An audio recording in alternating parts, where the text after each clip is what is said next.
పరాగరేణువు అనేది male reproductive organ. దీనిలో ఎక్సైన్, intine ఉంటాయని, స్పోరోపొలిన్‌తో ఏర్పడి ఉంటుందని పరాగరేణువు గురించి డిస్కస్ చేసాం. ఇది ఫీమేల్ రిప్రొడక్టివ్ ఆర్గాన్ ఏంటంటే పిండకోశం. పిండకోశంలో మనకి ఎన్ని కణాలు ఉంటాయి, అసలు ఎక్కడి నుంచి ఏర్పడింది పిండకోశం అనే దాని గురించి డిస్కస్ చేద్దాం. పిండకోశం అనేది ఫీమేల్ రిప్రొడక్టివ్ ఆర్గాన్. ఇది ఎలా ఏర్పడుతుందంటే మెగాస్పోర్ మదర్ సెల్ అనేది క్షయకరణ విభజన చెంది 4 స్థూల సిద్ధ బీజాలను ఏర్పరుస్తుంది. ఈ 4 3 డీజనరేట్ అయిపోయి ఓన్లీ 1 మాత్రమే పిండకోశంగా మారుతుంది. దాని గురించి ఇప్పుడు చూద్దాం. ఒకే ఒక్క స్థూల సిద్ధ బీజం మనకి పిండకోశంగా మారుతుంది. ఇలా పిండకోశంగా మారేటప్పుడు ఫస్ట్ కేంద్రకం అనేది 2 కేంద్రకాలుగా విభజన చెందుతుంది. ఇవి ధృవాల వైపుకు చేరి ఈ 2 4 అవుతాయి. ఈ 4 8 అవుతాయి. ఇలా 8 కేంద్రకాలు అనేటివి ఏర్పడతాయి.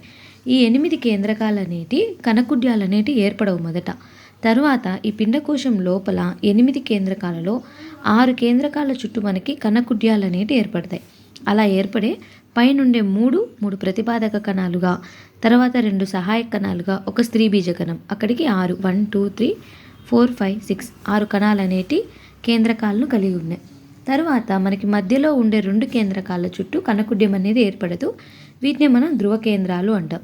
అండద్వారపు కొన వద్ద ఉండే ఏదైతే అండద్వారం ఉంటుందో ఈ కొన వద్ద ఉండే 3 కణాల సమూహాన్ని మనం స్త్రీ బీజ పరికరం అంటాం. ఈ స్త్రీ బీజ పరికరంలో 2 సహాయక కణాలు, ఒక స్త్రీ బీజ కణం అనేది ఉంటుంది.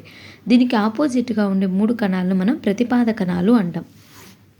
పరాగనాళాలు అనేటివి లోపలి వైపుకు రావడానికి ఇక్కడ సహాయక కణాలపైన మనకి కనిపించే ఈ నిర్మాణాలని ఫిలిఫార్మ్ అపార్టస్ అంటాం. ఈ ఫిలిఫార్మ్ అపార్టస్ ఏం చేస్తాయంటే పరాగనాల్ని దారి చూపించడంలో, సహాయక కణాలకు దారి చూపించడంలో ఉపయోగపడతాయి. ఇలా మనకి మెచ్యూరిటీ స్టేజ్కి వచ్చిన తర్వాత పిండకోశ నిర్మాణం అనేది ఇలా ఉంటుంది. మొత్తం మనకి 3 4 5 6 7 7 కణాలు, కేంద్రకాలు 8 కేంద్రకాలతో ఉంటాయన్నమాట. 7 కణాలు 8 కేంద్రకాలతో పిండకోశం అనేది తయారై ఉంటుంది.